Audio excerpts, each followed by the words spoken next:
Hey, it's David. Let's get on with the bobber build and let's look at the front mudguard.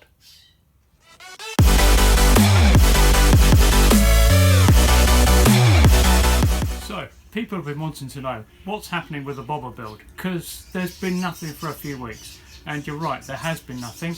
Unfortunately, with all these sorts of builds, there are two factors: time and money. To do this, I've had to buy some parts. It's just what comes with it. Although I'm building it myself, things like mudguards, beyond my skill level at this point in time, to make a sheet of metal which is curved in two directions, this direction and this direction. Just too much metalworking for me. I could probably do it, but then there would be a 10-week series on me trying to learn to make one mudguard. So not going there, not just yet. So I've now got some parts and it's time to move on. I've carved out a slot. There's loads of other stuff to be doing. There's loads of oil changes I need to do. I need to bleed the front brakes on bikes and all sorts of stuff. But today it's the bobber build. So let's have a look at that front mudguard. Now what I've done is I've bought a mudguard. It's a shorty. You'll notice it's really quite wide, but that's because the Dragstar, the XVS, Vstar, whatever you want to call it, actually has quite fat tyres, which is a great thing when it comes to this sort of build, and one of the things I really like. On many bikes this will be a back mudguard, but on the XVS it's the front. So let's see how this one's going to fit. Right, so mudguard. Now I'm thinking about here with the mudguard. It's just forward of 90 degrees up from the axle, which I think always looks good. It looks always a little bit odd if the front mudguard is sort of behind here, so I think at the tips about in line with the front fork. That looks about right, and it gives, but I don't know, but then it's quite a long way forward, and I think it would look about 2/3 back, 1/3 forward actually is my preference. Looking at that line now, if I take a square edge on the floor, then the centre of the axle bolt is dead on with the front mudguard. So I think that's where I want it to be. Now of course it can't sit that close to the tyre because that's just not going to work. So let's space it up a bit. With some bungees in place, I'm going to use a bit of plastic piping. Now hose pipe is normally considered about the right distance. This is a little bit thinner than a hose pipe, but on the other hand I'm going to add a little more depth when I fit the mudguard on, so I reckon it'll work. But bear in mind the middle of the tyre is going to be the most worn part, so I don't want to reference off that because this is a part worn tyre. So I need to build in a little more free play than that.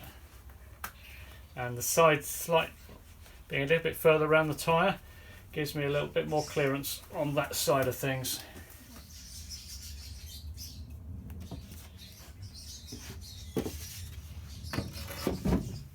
But how do you attach it? It's all very well sticking it on the tyre there, but you've got to mount it. There are different ways to mount it, and I've thought my way through some options.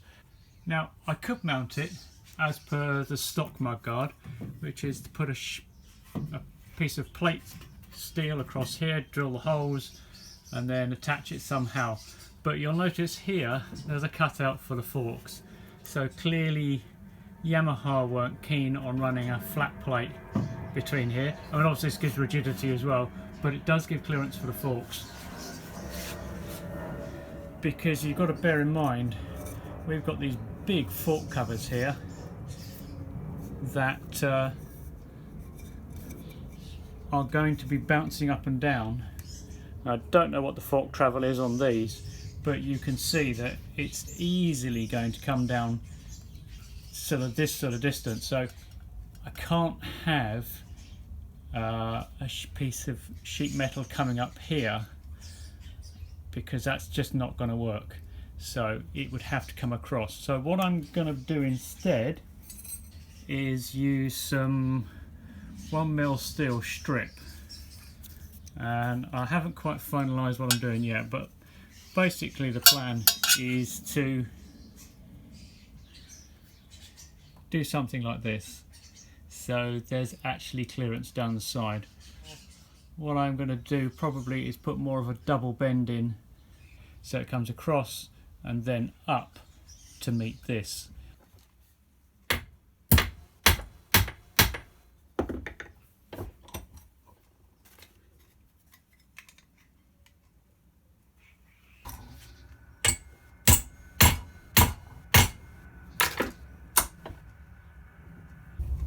Double 45 degrees. Let's see if I got the distances right.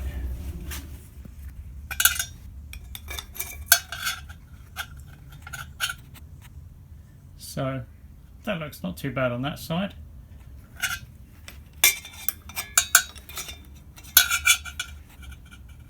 And not too bad on this side. With the brackets made up and installed, one thing that becomes obvious is that they are quite close to the tyre. More so on this side. Maybe the wheel doesn't actually run centre. Maybe it runs slightly offset. It could be my brackets. They could be slightly different sizes. That would be easy enough to test just by swapping from side to side. But what I also want to do is just to reinforce these. So I've made up just a 1mm, I think it's 1mm steel plate, so that it'll just sit in here and reinforce, or it might sit there. I haven't made my mind up yet, so that it will just actually reinforce this and stop it being two floppy brackets. So I'm going to do the same on the other side. I'm going to experiment with changing the angles on this bracket so that it pulls away from the tyre a little bit more, but at the end of the day it still has to hit the mudguard. Once I'm happy with the angles, then I'm just going to tack this in place, and then I can see about how that's going to mount to the mudguard.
But nothing that can't be fixed.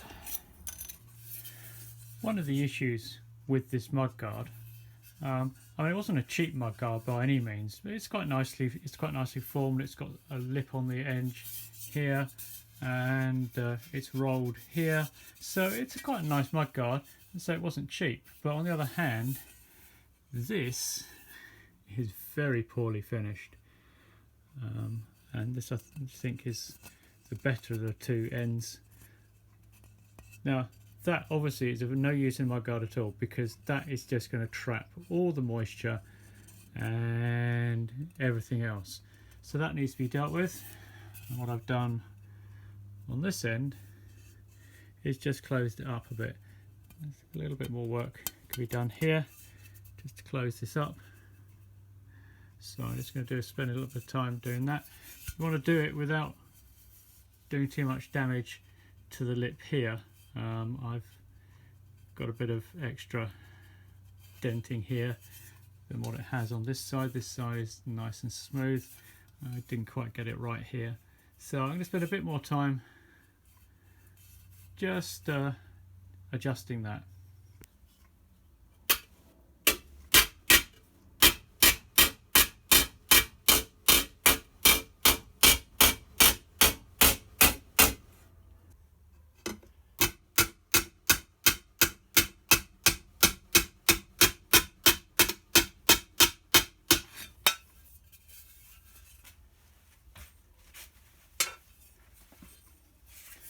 Okay, so there we go. That's now nicely closed down. The paint should mostly fill that. It's never going to be perfect. I have to pay particular attention to the corners when I'm painting. Cross brace is just welded on or tacked on at one point. I was a bit nervous about welding this close to the tyre, but with the sheet in between it seems to be okay. Well, it's not quite so good on the other side. Harder to get to.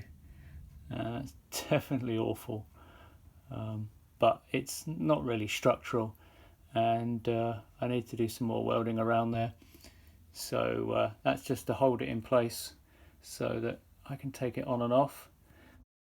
Welding this on didn't go so well, which is largely down to my lack of welding ability. Now you can see here I actually did get some good penetration from the back. This is what we want to see, because what we're seeing here is the weld coming through to the surface here, so it has actually welded all the way through the steel, which means there's a really strong joint there. Unfortunately all that is just filler on the back, because that's just ugly weld on the back. Now it might be possible I can grind that back to some degree. This one much the same. Now on the other side my tack weld didn't hold. I think I had too much gap, as you can see. It welded to the actual mudguard. So this is completely untouched by any weld other than a little bit of dirt and discoloration. I also found that this pulled sideways a little bit. I think the welds are strong enough, that's not an issue, they're just not cosmetically very good. So I need to decide what I'm going to do. Whether I cut that off, whether I just grind it and maybe do a little bit more welding, dress it up a bit. It's not quite what I had in mind, to be honest, but we are where we are, and it was always sort of inevitable. Because the thing is, I wanted to keep the top of the mudguard clean. I didn't want any nuts, rivets, bolts or anything else sticking through, which would have been the really easy solution, but I didn't want the easy solution. I wanted this, and it didn't quite work as I wanted, but anyway. So there we go. And as I say, but what it did was it pulled this way with the heat. It's actually a couple of mil gap now between that and the side. So I need to double check whether it's still square on the tyre, and if it'll need some bending over. It'll probably need a bit of bending, but yeah, as I say, I need to consider what I'm doing with that. So there we are, life of a welder, or life of fabrication. This is how it goes with projects, this is how it goes with fabrication. You try something, it doesn't quite work as you expected. Maybe you scrap it and you start again. Maybe you can modify it to be a little bit closer to what you wanted, or not. But it's part of the joy, and while it's quite frustrating, it is also part of what we do. Now, I will say I shouldn't have done what I did at the end, but I'd had a long day here in the shed, a long day of fabrication, and you start to get tired. You start to make mistakes, you start to have bad judgments, and you start to try and hurry things. And that's basically what I was trying to do. I was trying to get it finished, because what I wanted to do was get it finished so that the next day I could grind it, I could put some paint on it and actually make progress. But it just doesn't work that way, and as a result I've set myself further back than if I just taken a pause, waited and moved on. So anyway, this is where we are, but at least the project's moving forward, and if it doesn't work quite as I wanted, well, I say I can always start again. So it's it's good practice for me. It's good practice to me for me to be welding. So bear with me, guys. We will get there. So moving on with the Bobber project. Thanks for watching, and I'll catch you guys again soon.